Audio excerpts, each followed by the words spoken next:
पंतप्रधान नरेंद्र मोदी आज आंध्र प्रदेशाच्या दौऱ्यावर 13,430 कोटी रुपयांच्या विविध विकास कामांची पायाभरणी, उद्घाटन आणि लोकार्पण तसंच श्रीशैलम आणि श्री शिवाजी स्फूर्ती केंद्राला देणार भेट। केंद्रीय गृहमंत्री अमित शहा यांच्या हस्ते आज नवी दिल्ली इथं सीबीआयच्या 2 दिवसांच्या संमेलनाचं होणार उद्घाटन।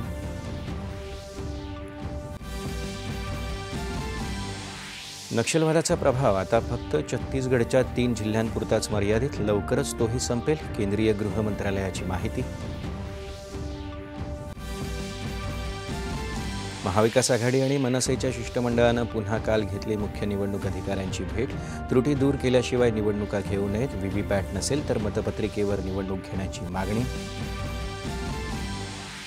विरोधी नेते गोंधळलेले असावेत किंवा नियम माहीत नसूनही प्रभावाचा खापर फोडण्याची तयारी करत असावेत, विरोधकांच्या निवडणूकविषयक आरोपांवर मुख्यमंत्र्यांची प्रतिक्रिया।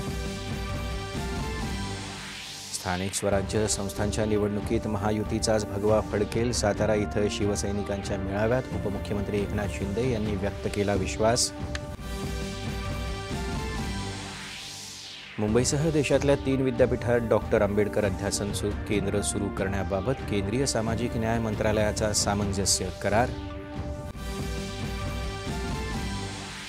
आणि वर्ष 2030च्या राष्ट्रकुल स्पर्धांच्या यजमानपदासाठी अहमदाबादची शिफारस, राष्ट्रकुल क्रीडा कार्यकारी मंडळानं मांडला प्रस्ताव, 26 नोव्हेंबरला अंतिम निर्णय अपेक्षित। नमस्कार, 8:30